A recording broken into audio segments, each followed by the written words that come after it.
मैं हूं भगवान जगन्नाथ। मैं वही हूं जो युगों युगों से पूरी नगरी में रथ पर सवार होकर चलता आ रहा हूं।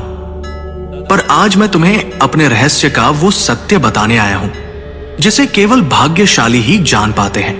लोग मुझे जगन्नाथ कहते हैं, पर क्या तुम जानते हो मैं कौन हूं? मैं वही हूं जो द्वारका में श्री कृष्ण था, वही जिसने अर्जुन को गीता सुनाई, वही जिसने राधा के प्रेम को साक्षात ईश्वरत्व में बदल दिया, वही जिसने अधर्म के सामने धर्म को विजयी बनाया।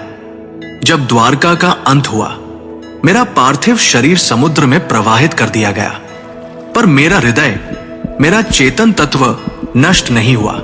समुद्र में एक दिव्य काष्ठ पवित्र लकड़ी के रूप में प्रकट हुई और बहती हुई पुरी के तट पर आई। उसी समय राजा इंद्रद्युम्न ने मुझे स्वप्न में देखा।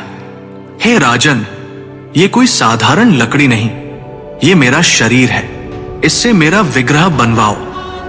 राजा ने आदेश दिया। मूर्ति बनाने के लिए एक वृद्ध पुरुष प्रकट हुए।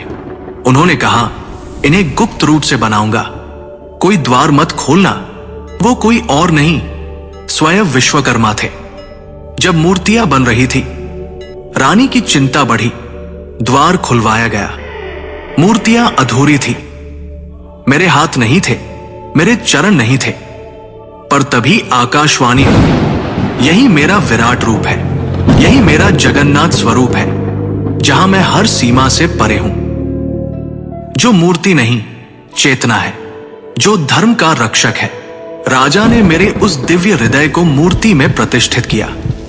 वो हृदय जो श्री कृष्ण रूपी मेरी चेतना का केंद्र था, वो आज भी मेरी मूर्ति में वास करता है।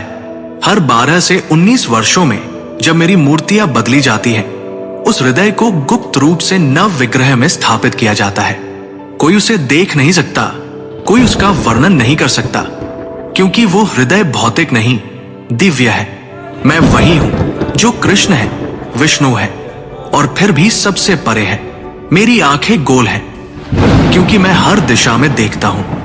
जब मैं अपने भाई बलभद्र और बहन सुभद्रा के साथ रथ पर सवार होता हूं, तो वो यात्रा कोई उत्सव नहीं, वो क्षण है जब मैं मंदिर से निकलकर भक्तों के हृदय तक पहुंचता हूं। जब तुम मुझे सच्चे हृदय से पुकारोगे, ओम नमो भगवते जगन्नाथाय, तो तुम पाओगे कि मैं तुमसे कभी दूर था ही नहीं। मैं वही था तुम्हारे भीतर, तुम्हारी चेतना में।